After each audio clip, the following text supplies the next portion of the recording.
Today we're going to be making a donut box and filling it with donuts. So you'll be designing the cover of the box as if you were a graphic designer, and you'll be designing the donuts themselves as if you were a culinary artist. So these are several student examples. You can do donuts as your theme, or like this student did, she picked a theme, ducks are her theme, and then she's working on some little duck and chick themed donuts. So let's get started. You're gonna get this sheet of paper, and the first task is to fold it in half, and you wanna have these donuts in front of you and bring the top half down using both hands and lining up the corners. This is an important step. We got to get them exactly lined up. We're getting close, There we are, we have it. So I'm going to use my thumbs to press down and keep those corners together. Walk my fingers in, push my pointer fingers up, and then go across for the crease. Now I have a nice even fold. I want to double check that my donuts are right there. If you kind of got turned around and you do your whole cover and then you open it and your donuts are on the top, you'll be disappointed. So double check that your donuts are here, and we are ready to start with the cover.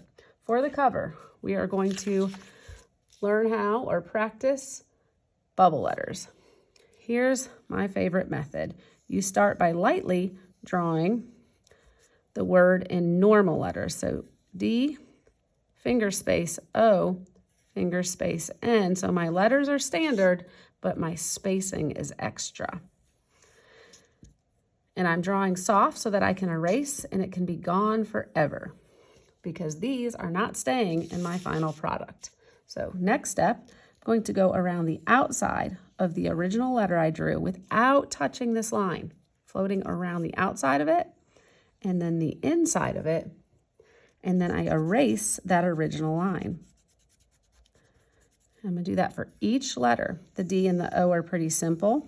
The N and the S are gonna be the most challenging. So for the N, there's some corners I've got to figure out. You got to think about their bubble letters. So think about a bubble or a balloon and how they are very curvy. And so in this crease, it's almost like two are pressed together. We went up and in and back down, up, over, around, and back up.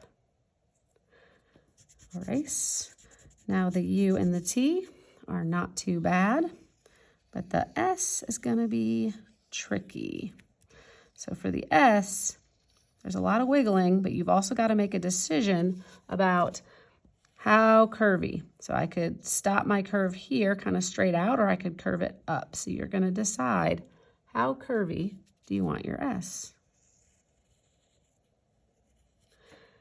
After you've done that and you erase all your original letters, you're going to decide on the design.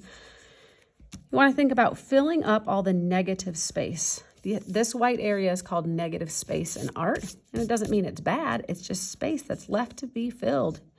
And designs are often more exciting if we can fill up the space. So think about what kind of things you want to fill your space with. If your theme, if it's just a normal donut thing, maybe you want to put some donut stuff, some words. Graphic designers use words and pictures to sell products. So you might want to write something related to donuts, like hot and yummy, original, crispy, whatever, and then create some pictures. Now, on the inside, got 12 very plain donuts. They don't even have a hole yet. And that's so if you want, you can do some of the cream or jelly filled donuts. If you want whole donuts, you're just putting a circle. And then if you do a wiggly line, you pretty quickly have some icing. If you do some dashes, you can have sprinkles. Another way to add sprinkles is dots. So icing, little dots. You could do shaped sprinkles like heart sprinkles or star sprinkles. If you want a jelly filled or a cream filled, you want to put a little puff coming out of the side and then maybe some icing on top. I'm thinking of Boston cream here, the cream coming out of it with that chocolate icing on top. Another thing you can do with a wiggly line is long wiggly lines to look like drizzle, like maybe chocolate or caramel drizzle across the donut. You can also just invent things. It doesn't have to be something you've seen before.